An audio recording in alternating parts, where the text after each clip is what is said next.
2026年，一場前所未有嘅衝突喺華盛頓同梵蒂岡之間爆發。美國總統特朗普對教宗良14放話：如果我唔喺白宮，你都去唔到梵蒂岡。呢個唔係口水戰，呢個係一個正係崩潰嘅帝國喺黃昏時候嘅本能思考。當特朗普召集電視播導者為戰爭背書，甚至用 AI 將自己描繪成耶穌基督嘅形象，連佢嘅鐵桿支持者都直言睇唔落去。聖經其實曾經警告過呢啲裝作光明使者嘅使徒。今日白宮正上演咗一場魔鬼式嘅神權 show。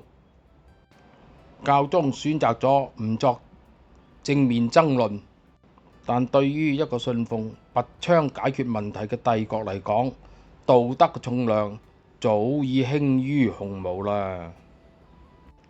喺經濟嚟講，數字係唔會講大話嘅。美國聯邦債務已經逼近39萬億美元，淨係還息每個月都要還1000億。與此同時，通貨咧膨脹咧亦都去到3.3%，油價平均價亦都衝破咗4蚊美金一加侖，消費者信心亦都跌到歷史新低點。呢個唔係一般嘅經濟週期，呢個其實係一場信用嘅黑洞。當利息還唔起，印鈔壓唔住通脹，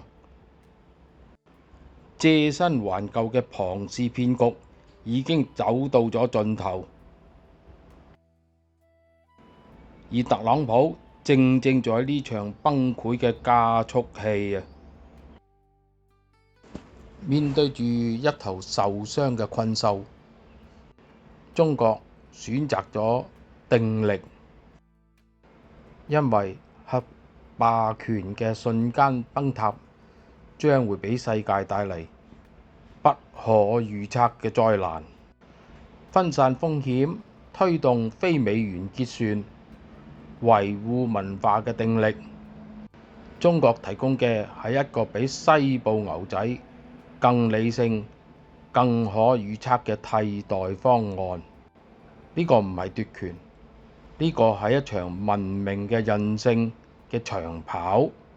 國會山莊嘅暴亂係一個霸權嘅黃昏，唔係滅亡，而係秩序嘅更替。歷史最終唔會記住邊個拔槍最快，但只係會記住邊個可以喺道德、智慧同現實之間揾到最持久嘅平衡。